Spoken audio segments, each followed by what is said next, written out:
Welcome back Telugu movie reviews. తమిళనాట కమీడియన్గా తనకంటూ ఒక ప్రత్యేకమైన ఇమేజ్ని క్రియేట్ చేసుకున్న యాక్టర్ సూరి విడుదలై సినిమాతో హీరోగా మంచి గుర్తింపు తెచ్చుకున్నాడు. ఆ సినిమా తర్వాత మరొకసారి హీరోగా నటించిన మూవీ మామన్.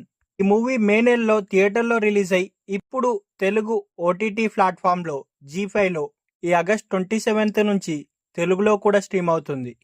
మూవీ ఎలా ఉంది అంటే యావరేజ్ అని చెప్పవచ్చు. ఒకసారి చూసేయచ్చు అలా.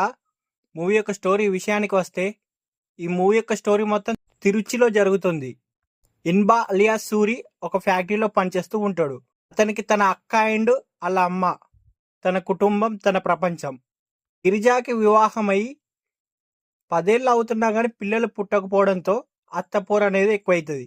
చాలా రోజుల తర్వాత వారికి ఒక మగబిడ్డ అనేది జన్మనిస్తుంది ఆమె. ఆ పిల్లాడికి లడ్డు అనే పేరు పెట్టుకుంటారు. ఇదే టైంలోనే మన హీరో కూడా ప్రేమించి పెళ్లి చేసుకుంటాడు. ఎన్నో ఆశలతో ఆమె ఇన్బా ఇంట్లో అడుగు పెడుతుంది ఆమె. అయితే ఎంతలా అంటే తాను ప్రేమించి పెళ్లి చేసుకున్న అమ్మాయి రేఖ కంటే లడ్డు మీదే మమకారం ఎక్కువ పెంచుకుంటాడు ఇన్బా. అయితే ఇన్బా అదే సమయంలో ఇన్బా తండ్రి అవుతాడు. అక్కడి నుంచి అసలైన స్టోరీ అనేది మొదలవుతుంది. స్టోరీలోని మలుపు ఇక్కడే తిరుగుతుంది. అక్క బిడ్డ లేక తనకు పుట్టబోయే బిడ్డ అన్న సంఘర్షణలో స్టోరీ అనేది మలుపు తిరుగుతుంది సినిమాలో. చివరకు ఏమైంది అనేది తెలియాలంటే మనం మూవీ చూడాల్సిందే.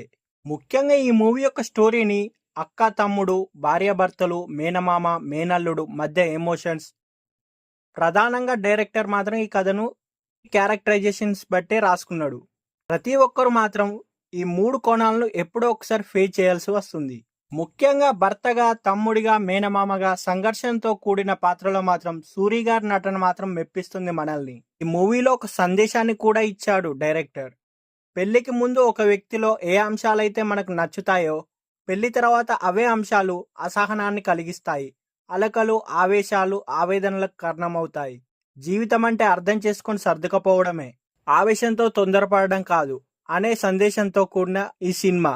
ఫ్యామిలీతో కూడా ఈ మూవీని చూడవచ్చు. 1 టైం వాచబుల్. ఓటీటీలో ఉంది కాబట్టి ఒకసారి చూసేయండి అలా.